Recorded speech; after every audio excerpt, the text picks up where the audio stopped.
All right, primary day here in Missouri. My name is Seth Dowerherd. I run a consulting company called Manx Solutions, focused on reach, business growth, and AI. And one of the most important things that I love helping companies and thought leaders improve is how far they're reaching on social and what people think of them. James O'Brien joins me. James and I do some work together, and he's got a really interesting read on the Missouri primary election today because James is saying that the analytics reports are predicting these elections faster than the polls. Pretty good way to say it, man. Yeah, no, that's spot on. And so I'm using my Gray Rock visibility reporting tech stack, leveraging one of the largest social listening platforms out there, used by some of the biggest brands in the world, and by our intelligence community too. And there's definitely room to, I think, improve on public opinion polling, but to give campaigns insights into what's actually happening in their digital grassroots, and really by the performance overall in aggregate of all of their platforms, which we're currently looking at, and it's providing some incredible insight into some of these races. Okay, and just so you know, we're recording this at exactly 10:12 a.m. We'll have this out in an hour or so after we wrap up the video. So it should be well ahead of all the polls, but just so it's cheating, just to kind of give you some visibility on when this video is actually happening. Start with the governor's race, Republican primary, a lot of money there right now. It's a three-way split. I have no idea how this is going to go. I believe the candidates that are leading are Mike Kehoe, how you say it, Jay Ashcroft, and then Bill Eigel. That more or less have looked like a toss-up. I mean, there's been a massive number of billboards around St. Louis. That tells you, which is normally a good indicator of how much money has flowed into a campaign. What are you seeing, man? Yeah, and so so interestingly, we can look at the spending reports, right? There's 8 daily reports for these campaigns. Looks like Kehoe is in the lead for that, but Ashcroft raised a lot of money early on and was the front runner.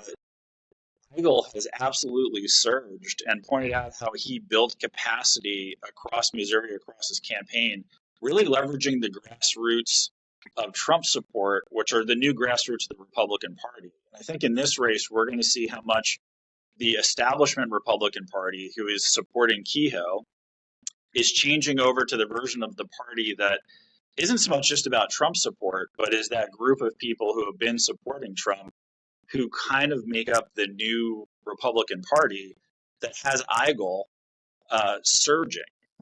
And Ashcroft, even though his name ID is strong, from his family, that idea of the political dynasty is not one that these more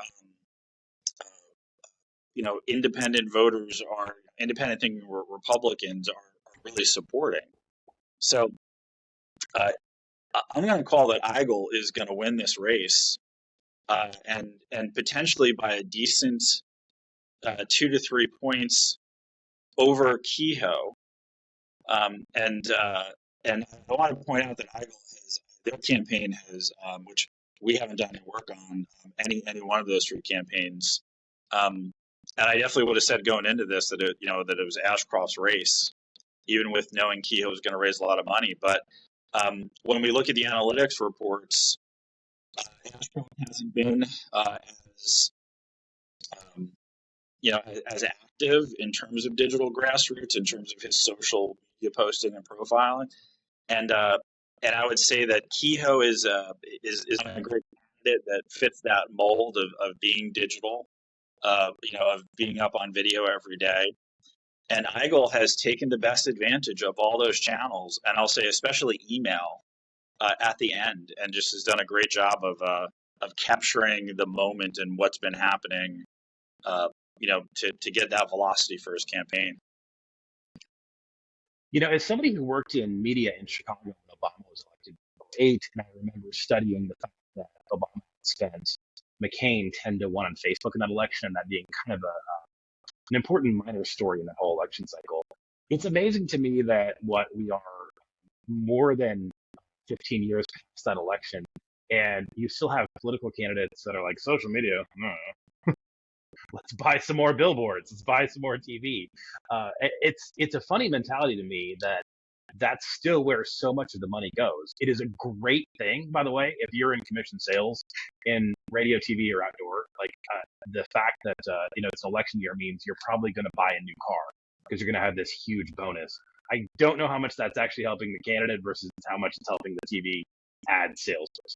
Well, and I want to say I got about 6 direct mail pieces at the end of last week, and I got the most direct mail pieces I've ever gotten in my entire life, any place I've ever lived. I think I got 13 pieces of mail, all in my mailbox yesterday, and almost all of them about the same size and stacked. Really not a great showing on the part of our Republican consultants doing mail. I get the choice, for the type of primary voter that's usually expected to come out, but the execution of it was just incredibly poor. And yeah, I mean, it's effective definitely with an older demographic still. I like getting print, separate from digital, right? So we need that physical component, but that physical component needs to be more of like a live event rather than so much a three-dimensional, piece of media.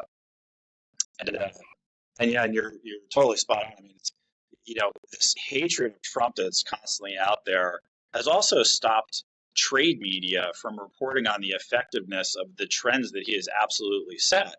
When you think of his Twitter account being canceled, he translated those, he had 70 million followers, into an $8 billion social media platform startup, right? That's now publicly traded on the NASDAQ as NJT or DJT.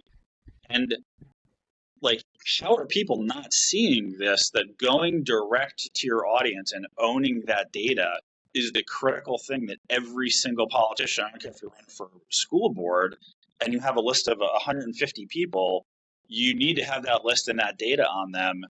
And those need to be the people that you live with as you're communicating as your base. And I just, Yeah. it's shocking how people have missed this, but it's because the media doesn't want to say anything positive about Donald Trump. Meanwhile, the guy's doing I will genius also things. add that sorry, go ahead. We're on a bit of a delay here with a cellular connection because you're today. I will also add that on the straight to consumer model communication. My flippin' third grade teacher who's in her like mid 80s is on Instagram. This idea that these platforms are for the kids is, a decade behind. Yeah. And I think that, the story from this primary cycle in Missouri is going to be Valentina Gomez Noriega, who is a young Latina candidate running for Secretary of State, who a lot of people are wary of. She just kind of showed up out of nowhere with her family. It turns out her brother has worked for one of the most powerful Democrats in New Jersey. And she started using threatened to fire her brother, correct? Yeah, so that was the story that she posted last night, because I think these rumors were starting to get out. And she's got to prove to me, I'm a primary voter as well as a consultant, just as a primary voter, she's got to prove to me that she is not a Democrat plant using this hate language to make the Republican Party, the entire ticket, look bad, and saying that when she's using slurs to refer to people's sexuality, and getting it, by the way, completely wrong in terms of these Olympic athletes. Like, that story is just, it's so messed up, and the fact they're just nowhere to be found in most of the coverage of it, which is also, bad on just traditional media. But we don't need to be echoing these things that are completely wrong. The problem is that she has built the largest base. If you add together all of the social media impressions, conversions, however you want to look at, of all the other campaigns, she has more than they do combined. And not just Secretary of State. I'm talking basically like all of them. So she's built this massive following very quickly on Instagram. She's kind of stayed back from Facebook because they're the most aggressive with censorship. And then she's gone, really nuts on Twitter, where they have the most, free speech. So she's been able to say, dropped the FAG bomb a couple times, and talking about being gay and weak. Which the first time she said it, I think she caught a cultural piece, a cultural reference there that was kind of like saying "soy boy," a few years ago. But then repeating it so much made it really just seem like it's just like it's just hate language, and she was doing it specifically to boost her following, which is incredibly national. And I've looked down deep into her comments, and I can see that there are very few people from Missouri who are actually primary voters, which is a relatively much smaller audience. They're actually following her and interacting with her.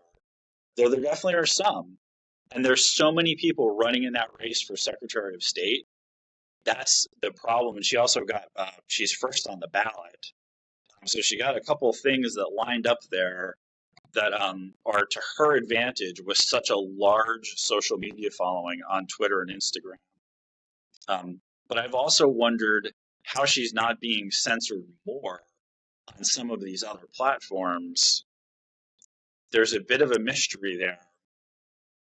And it's good. We'll, see exactly what happens tonight. But I think she has a chance to win and be a real problem for, in terms of being on the ballot and continuing to use this language that's then going to color, Josh Hawley will be on the top of that ticket.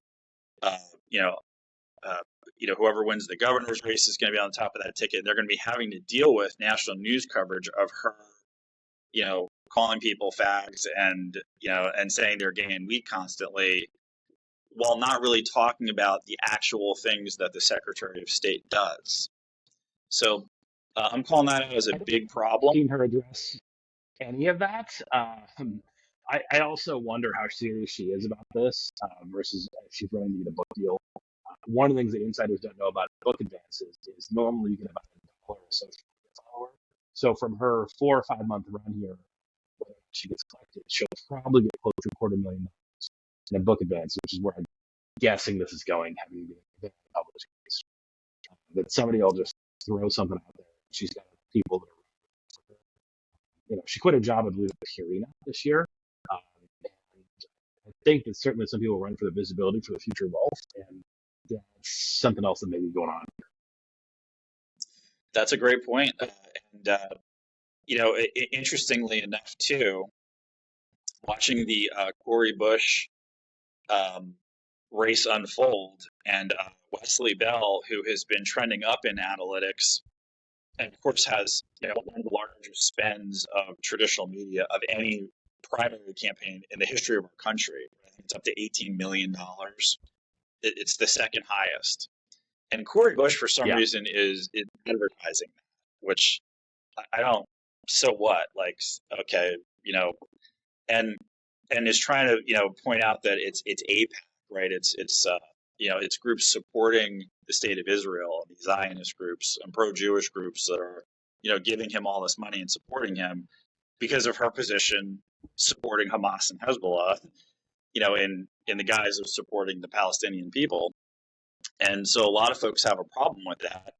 And a lot of conservative Democrats have a problem with that, which Cori is really overlooking the fact that the radical left is not what Joe Biden promised when he ran with Kamala Harris, but that is what they delivered. And that's what Cori Bush has delivered. And conservative Democrats in Missouri who live in her district, and it's like a plus 40 Democrat majority minority district, they're supporting Wesley.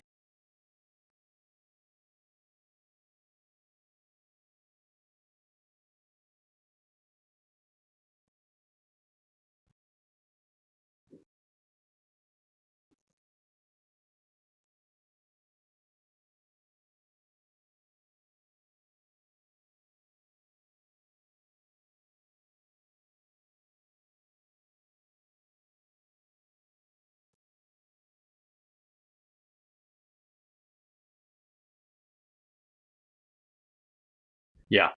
I got another meeting here in 4 minutes, so we're gonna have to cut it there so we can also get our predictions at the time here.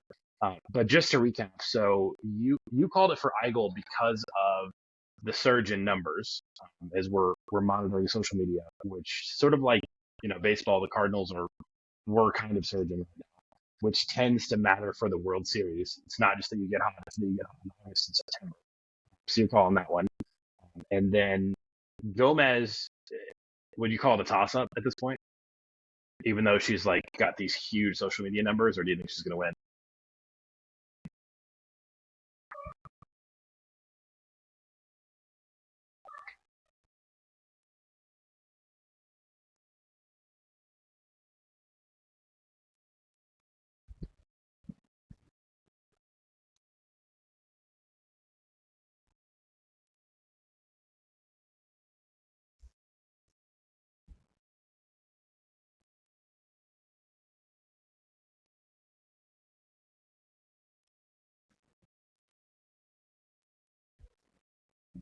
Yeah.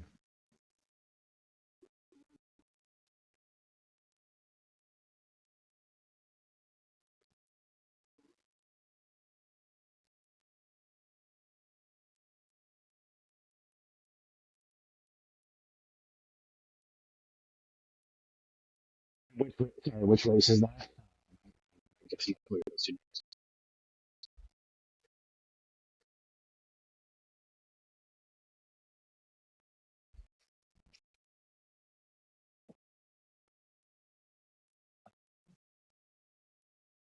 And how much did we see?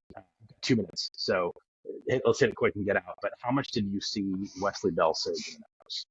Cori Bush traditionally has a really, really big social media reach, but you said that Bell is way up. So what were you seeing there that makes you think that he's got a pretty good shot at this?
My name is Seth Towerherd. I run Manx Solutions. He is James O'Brien. He runs Digital. We work on looks like 2 or 3 projects together coming kind of into this fall. And you did mention full disclosure. We are working on a political race. We may work on a political race in Illinois together, and we'll also be working kind of startup space on a couple projects. So just so you got the disclosures out there that we probably have opinions here, but we're really trying to just look at the numbers and see if we can see in social media alone what the polls may or may not have predicted. And I guess, by the time I get this up, it'll be noon. Numbers will start to roll in about 6, 7 p.m. So we'll wait with bated breath to see if you're right. Sound good? Uh, all right.